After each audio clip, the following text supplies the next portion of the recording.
آج کے سیاسی حالات میں آپ کے لیے کچھ اچھی خبریں لایا ہوں، اور یقیناً وہ آپ سن کے خوش ہوں گے، کیونکہ اس وقت ملک بہت ایک شدید نوعیت کے برے حالات سے گزر رہا ہے، پولیٹیکلی بھی، سیاسی طور پہ بھی اور معاشی طور پہ بھی۔ لیکن اس بیچ کچھ اچھی خبریں بھی ہیں، اور اوورسیز پاکستانیوں کے لیے بھی کچھ اچھی خبریں ہیں۔ ساتھ میں سیلاب زدگان پہ بھی بات کریں گے، اور جو شہباز گل کیس کی اپڈیٹ ہے اس پہ بھی بات کریں گے، اور اوور بلنگ پہ بھی۔ تو اوور بلنگ سے شروع کرتے ہیں، کیونکہ اس میں کچھ اچھی خبریں بھی ہیں، اور ابھی میں ایک احتجاج سے ہو کے آیا ہوں۔ اوور بلنگ پہ احتجاج، سراپا احتجاج ہے عوام، اور عوام دہائیاں دے رہی ہے کہ کوئی ان کی یہ دکھ سمجھے، کوئی ان کی، کیونکہ وہ عوام پہلے سے ہی مہنگائی کے چکی میں پس رہے ہیں۔ تو اس بیچ اوور بلنگ کر کے، کیونکہ دیکھیں میں ابھی ایک بندے سے بات کر رہا تھا احتجاج میں، ان کا کہنا تھا کہ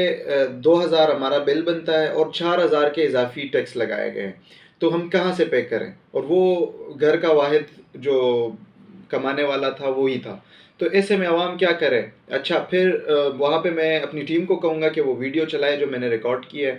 تو اس کے ساتھ پھر ابھی میں جب پہنچا ہوں احتجاج سے، تو اچھی خبر یہ آئی ہے اوور بلنگ کے معاملے پہ کہ لاہور ہائی کورٹ نے حکم جاری کیا ہے کہ اس اوور بلنگ میں جتنے بھی فیول ایڈجسٹمنٹ جو ٹیکس لگے ہوئے ہیں وہ کاٹ دیے جائیں، اور جو اصل بل ہے وہ عوام کو پے کرنے دیا جائے۔ تو اس پہ حکم بھی جاری ہو گیا، اور اگلی سماعت کے لیے وفاقی حکومت کو نوٹس بھی جاری ہو گیا۔ تو ایک اچھی خبر ہے عوام کے لیے، تھوڑی سی ریلیف ہے اس میں۔ پھر سیلاب زدگان کے لیے میں اپنی پاکستان کی مخیر حضرات کو، اوورسیز پاکستانیوں کو میں التجا کرتا ہوں، کیونکہ اس وقت ملک سیلابی آفت سے گزر رہا ہے، چاہے وہ سندھ ہو، KPK ہو، بلوچستان ہو یا جنوبی پنجاب ہو۔ بہت برے حالات ہیں۔ جتنے بھی مخیر حضرات ہیں وہ اپنے اپنے حصے کا جتنا بھی امداد دے سکتے ہیں وہ عوام کی مدد کے لیے، جو سیلاب زدگان ہیں ان کے لیے امداد کریں۔ اور حکومتوں سے بھی التجا ہے، کیونکہ عوام پس رہی ہے پہلے سے ہی مہنگائی میں، اور ساتھ میں اب یہ آفت بھی آیا ہے، تو سیاست سے تھوڑا سا ہٹ کے حکومتوں کو چاہیے کہ عوام کو ریلیف دے۔ اس کے بعد شہباز گل کیس اپڈیٹ جو ہے وہ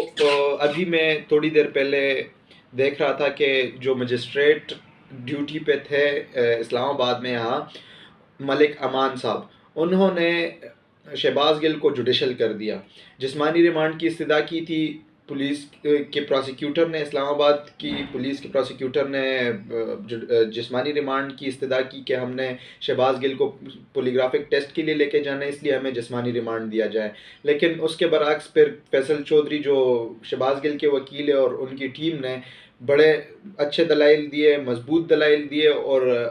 جو مجسٹریٹ صاحب تھے ان کو کنونس کر لیا، تو انہوں نے شہباز گل کو جوڈیشل کر دیا۔ اب اس کیس میں آگے جو ہونے والا ہے، کیونکہ شہباز گل کے لیے بھی یہ اچھی خبر ہے اور PTI والوں کے لیے بھی، کہ شہباز گل ابھی تک جب جسمانی ریمانڈ میں ملزم ہوتا ہے تب تک وہ ضمانت کے لیے اپلائی نہیں کر سکتا کسی بھی کورٹ میں، لیکن اب جب وہ جوڈیشل پہ اڈیالہ جیل بھیجے گئے ہیں تو وہ اب اپلائی کر سکتے ہیں ضمانت کے لیے، اور امید ہے کہ اس کے وکلاء بہت جلد ضمانت کے لیے پرسو کریں گے، اپلائی کریں گے اسلام آباد کے کورٹس میں۔ اور شہباز گل پہ ایک اور نیا FIR درج کرا دیا گیا اس بیچ۔ وہ جو شہباز گل پہ چھاپا مارا گیا تھا، شہباز گل کے فلیٹ پہ جو پارلیمنٹ لاجز ہے وہاں پہ، تو اس میں ان سے ایک ویپن برآمد ہوا، اور وہ اس پہ FIR ہوا، لیکن وہ مجھے لگتا ہے کہ اس پہ اتنا کوئی مسئلہ نہیں ہوگا، اس میں بھی ضمانت مل جائے گی، کیونکہ میرے ایک قانون کے ماہر سے بات ہوئی، انہوں نے یہ کہا کہ اس پہ ضمانت مل جائے گی آسانی سے، اس پہ جسمانی ریمانڈ بھی نہیں ہو سکتا۔ تو یہ شہباز گل کے لیے اچھی خبریں ہیں، اور PTI والوں کے لیے بھی، ساتھ میں اوورسیز پاکستانیوں کے لیے بھی اچھی خبریں ہیں، کیونکہ ابھی آج کے دن سپریم کورٹ میں جو الیکشن ہے، اوورسیز پاکستانیوں کو ووٹ کا حق ہے، اس پہ جو درخواست جمع ہوئی تھی اس پہ سماعت ہوئی، اور جسٹس اعجاز الاحسن کے اچھے ریمارکس آئے ہیں سامنے۔ ان کے ریمارکس میں آپ کو پڑھا دیتا ہوں کہ اوورسیز پاکستانیوں کے ذریعے ملک میں زر مبادلہ آ رہا ہے، ان کو تو ترجیحی بنیادوں پر سہولیات دینی چاہیے، مالیاتی اداروں اور دوست ممالک سے 1 ارب ڈالر مانگے جا رہے ہیں۔ اوورسیز پاکستانی سالانہ 30 ارب ڈالر بیچتے ہیں۔ انہیں کہا گیا آپ ووٹ نہیں دے سکتے۔ اوورسیز پاکستانیوں کو کہا جاتا ہے ووٹ ڈالنا ہے تو ٹکٹ لے کر پاکستان آؤ، جعلی ووٹ تو یہاں بھی ڈل جاتے ہیں۔ جسٹس اعجاز الاحسن۔ تو انہوں نے بہت ڈیٹیل میں یہ ڈسکس کیا، اور ان کی باتیں بالکل جو ان کے ریمارکس تھے ان سے واضح ہو رہا ہے کہ یہ کیس جو ہے اوورسیز پاکستانیوں کے حق میں جانے کی قوی امکانات ہے، اور آگے اس کیس میں بھی جتنے بھی کیس